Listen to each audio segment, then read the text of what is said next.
trabajador del arte, vivo de hacer escenografías para teatro, cine y televisión.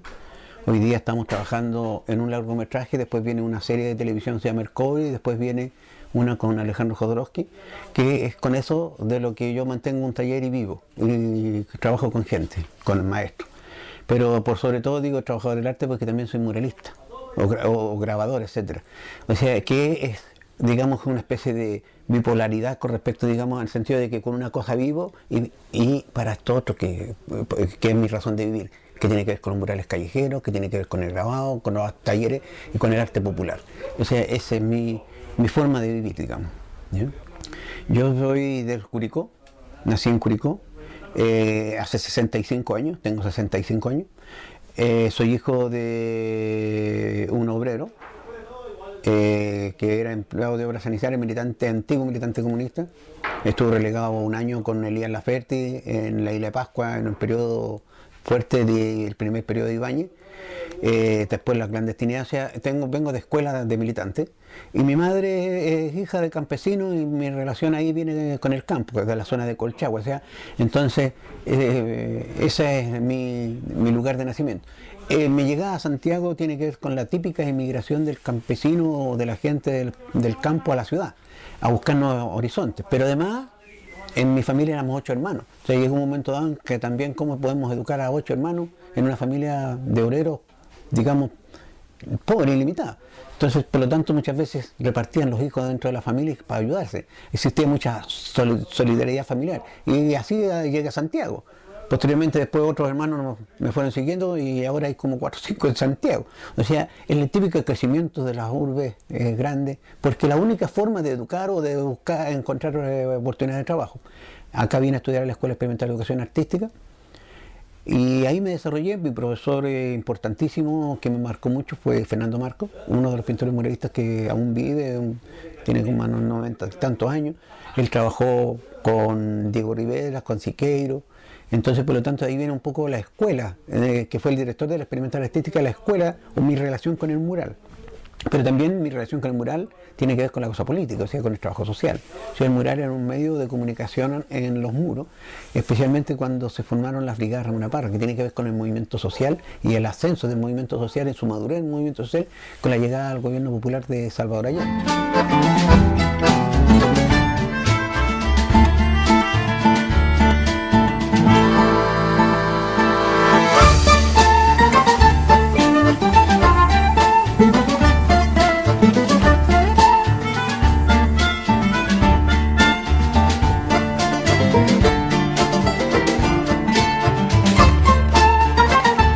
Yo siempre, y eso es una cosa que siempre me dejó marcado el trabajo de la calle con la brocha.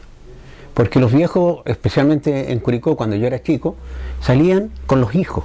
Estábamos viviendo el primer periodo del 58, antes del 58, es que el Partido Comunista estaba en la ilegalidad, del González Videla. Recién en el periodo del 58 vinieron como a salir de la ilegalidad. Entonces, hasta esa fecha, yo en el 58 ya tenía 11 años, hasta esas más o menos, sí, 11 años. Entonces, antes de ese periodo, con mis padres salíamos. Ellos salían a rayar y ahí lo acompañaba. Y eso siempre me marcó. No sé si por la adrenalina, por el riesgo. Además que éramos todos los cabros chicos, salíamos con ellos porque también les dábamos seguridad. O sea, es como si le iban a llevar peso con los... ¿Me entiendes? Entonces, pero además había otra cosa. Los viejos antiguamente rayaban mucho con cal. Y la cal es un material que se sale, polvo. Y muchas veces los viejos hacían el tratamiento de 2 o 3 maneras que me encanta todavía. Y que es con las tunas, que cortaban las tunas y dejaban los tambores remojando la cal. Y con eso tenía mayor adherencia.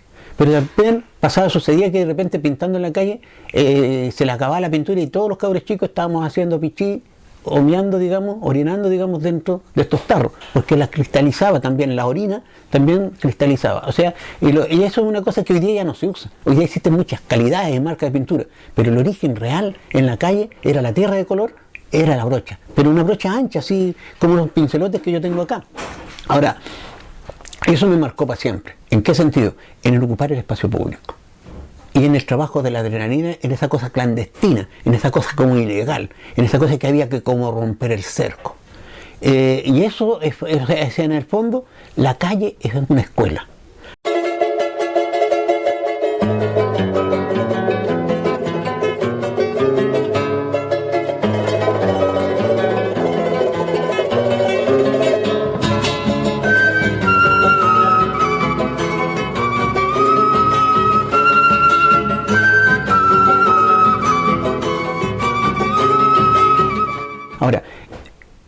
sucede que eso no es solamente porque a mí me sucedió, sino que yo lo estoy contando porque lo percibo y porque lo sigue haciendo.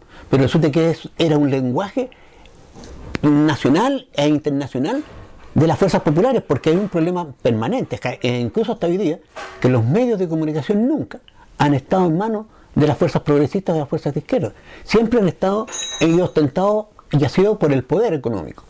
O sea, por los que gobiernan, por los que tienen el poder económico. O sea, es que además, a través de eso, controlan la cultura, los medios de comunicación, lo que decir, cómo decir, etc. Entonces, en el fondo, para esta lucha popular, era romper el cerco. Y para romper el cerco, teníamos esta situación de ocupar estos espacios públicos. Ahora, dentro de eso, se fue generando que después yo me vine a estudiar a Santiago, lo que yo contaba, todas las cosas, y yo siempre he sido militante comunista. Y dentro de siempre de mi militancia, también soy artista y percibo, o sea, hay una ligación con la realidad, y en esta ligación con la realidad significa que dentro de la militancia también siempre, por razones, no sé, naturales de lo que uno es capaz de hacer, he estado metido en propaganda y he estado metido en cultura, o sea, o en las comisiones de propaganda o en las comisiones de cultura, o en la calle o haciendo el trabajo social en la calle, o sea, siempre, o sea, y en ese sentido hasta hoy día, hasta los 65 años sigo trabajando así.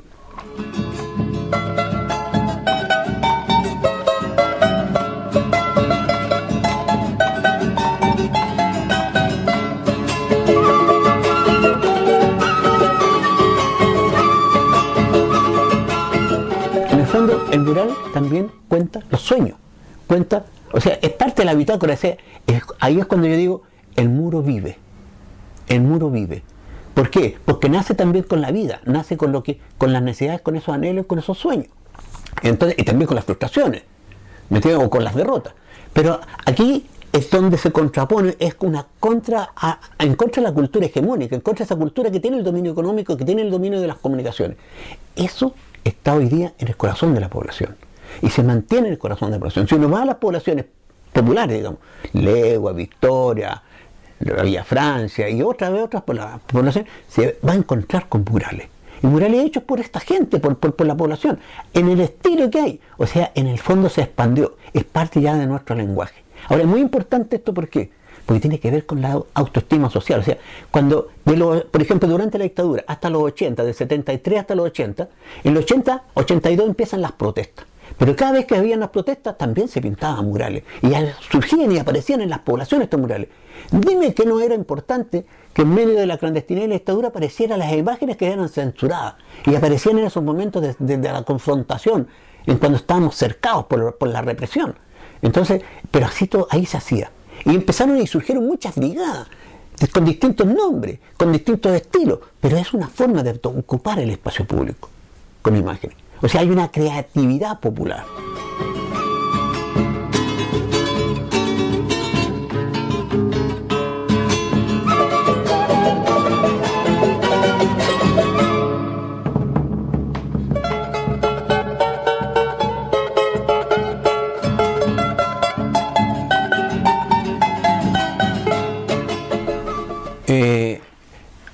Hay algo bien curioso, hasta más o menos el 70 y tanto, yo estaba en la clandestinidad y me tocó trabajar en muchas cosas, ¿cómo se llama? Como escondido, pero tenía que generar recursos para vivir y para mantener la familia. Y dentro de eso me tocó trabajar de tramoya en teatro, pintor de teatro, constructor de teatro, etc. Siendo escenógrafo y siendo pintor. Hasta que llegó un momento dado en que empezó a crecer esta historia. Y empecé a trabajar y llegué por allá por los 80 y tantos a trabajar en el Teatro Municipal como pintor de telones de teatro. Haciéndome el leso, ahí por ahí, haciéndome... Ahora, ahí hay mucha historia, anécdotas, por cómo estuve trabajando ahí en ese lugar, que es muy largo de contar. Pero dentro de eso, también empecé a tener relación con lo que era el cine. Me refiero en el sentido de los cineastas o gente que eran del medio, eran muchos antidictadura. Estamos hablando entonces, por lo tanto, de hecho ahí formé parte en la campaña del no de televisión. Yo hice toda la escenografía que se dio en Televisiones Campeas No. De hecho, todavía tengo acá el mesón donde hablaba Patricio Bañado, en que hablaba de la campaña. O sea, ese es mi escritorio que está allá al fondo. O sea, este taller tiene ese origen. Llegué acá a este taller por eso que yo te contaba al principio. Ahora, ¿por qué es importante? Porque la relación con la gente de cine, Ricardo Larraín, por ejemplo, yo hice La Frontera. Después filmamos varias otras comerciales y varias otras cosas. Con André Wood, por ejemplo, hice Pachuca, La Fiera del Loco. Y varios comerciales. Con Pablo Perelman, por ejemplo, ahora acabamos de terminar Lección de Pintura, que ahora se está dando, ahora estamos trabajando otra película. Después voy a trabajar ahora con Alejandro Jodorowsky, vamos a trabajar la escenografía. O sea, hay 15, 16, 17 películas hechas en la escenografía. Ahora, ¿qué? Soy escenógrafo. Ahora, dentro de ser escenógrafo, yo construyo y realizo la escenografía. Significa que trabajo con las manos, entonces ahí involucro todo. Para mí, el cine tiene que ver, digamos, con el lenguaje de todas las cosas. El color, el movimiento, todo.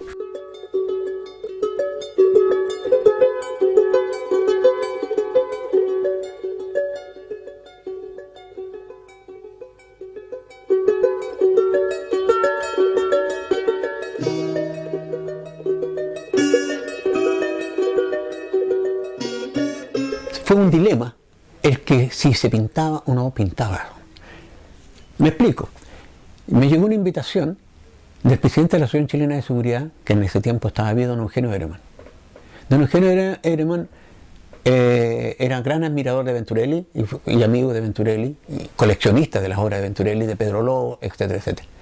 De derecha, Opus Dei, todo lo que uno quiera, pero él gran amante de la pintura de la gente nuestra. Y de hecho, también me compraba o me compró cuadros. Entonces teníamos una relación de amistad, digamos así, sana, sabiendo quiénes éramos cada uno y de respeto en ese sentido. Ahora, surgió que se celebraron los 50 años de la Asociación Chilena de Seguridad y él propuso que él tenía que pintar un mural y hacer un homenaje a Hermano González. ¿Por qué? Porque un primer mural que nosotros habíamos pintado en el Hospital del Trabajador inició la colección de pintura mural que tiene la Asociación Chilena de Seguridad. Entonces, por lo tanto, para celebrar los 50 años, también tenía... Eso fue la invitación.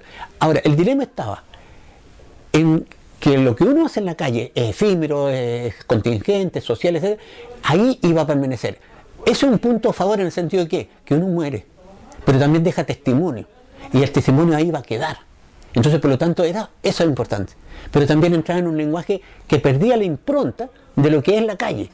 O sea, esa sensibilidad, esa espontaneidad, esa cosa contingente, esa cosa social, que un poco les pasa a los grafiteros hoy día, en el sentido que de repente lo pescan la galería y lo comercializan o entran, o sea, porque pierde esa esencia, ¿me entiendes? O la autenticidad, la verdad, la sinceridad, que cambian de soporte. Eso fue toda una discusión. Hasta que al final yo dije, no, es importante, ¿por qué? Porque uno deja de existir y ahí queda un testimonio en el lenguaje, en los códigos. Y eso fue. Pero además venía la otra historia. Tenía que ser hecho de muy buena calidad. Oficio.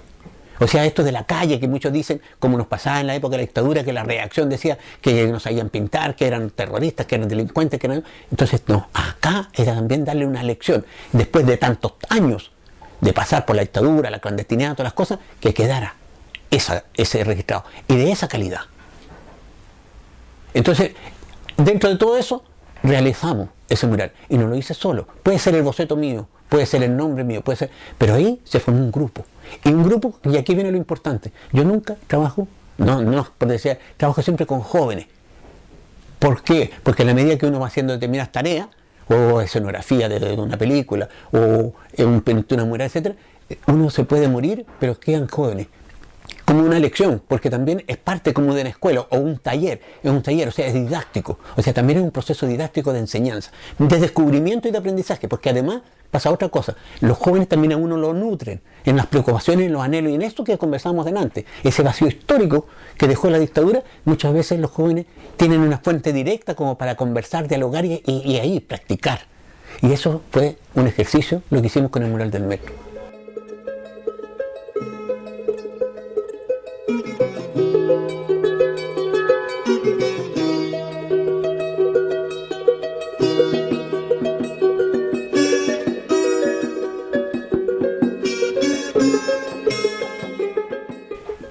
Cuando se habla del arte de la calle, hay una gran discusión, y por eso que también yo valoro mucho esto de las tesis y las investigaciones, es que la malla curricular de las universidades, o de las escuelas de arte no ven con buenos ojos estas expresiones populares de la calle. Por dos razones. Una, porque muchos de los muchachos que pintan en la calle nacen, se crían y desarrollan en ese soporte. Y no han estado en la universidad. Muchos que nacieron y surgen de ese soporte o terminan estudiando diseño gráfico. Ahora se está dando también el caso de que muchos muchachos que egresan de Bellas Artes o de Arquitectura entran a usar ese soporte de la calle. Ahora, me explico en qué sentido. En que siempre fue considerado el muralismo, incluso el arte de la calle, como arte menor. A nivel latinoamericano, si uno se da cuenta, pregunta, en México no existe una cátedra de muralismo en ninguna universidad. Solo, por lo menos aquí en América Latina, la que yo conozco, está en la Universidad Nacional de La Plata, que hay una cátedra de muralismo. Ahora, ¿pero por qué? Porque curricularmente en estos sistemas capitalistas, ¿para qué vaya a desarrollar a alguien a esta cátedra de muralismo cuando el muralismo tiene una connotación social? En el fondo lo controlan en el sentido de no hacer esas cátedras. O sea, porque siempre está considerado como arte menor. O sea, por eso también era importante lo del metro. Cuando yo decía demostrar oficio, demostrar calidad, demostrar, porque tiene vida, porque nace y tiene su soporte acá y se nutre acá en la vida, en la calle. Entonces, por lo tanto, ahí tenía que estar importante porque era una lección también para esa contradicción, digamos, o para ese control curricular que te hacen las academias. Ahora, no digo que las academias es malo, todo lo contrario. Ojalá se abrieran a esto, a eso voy.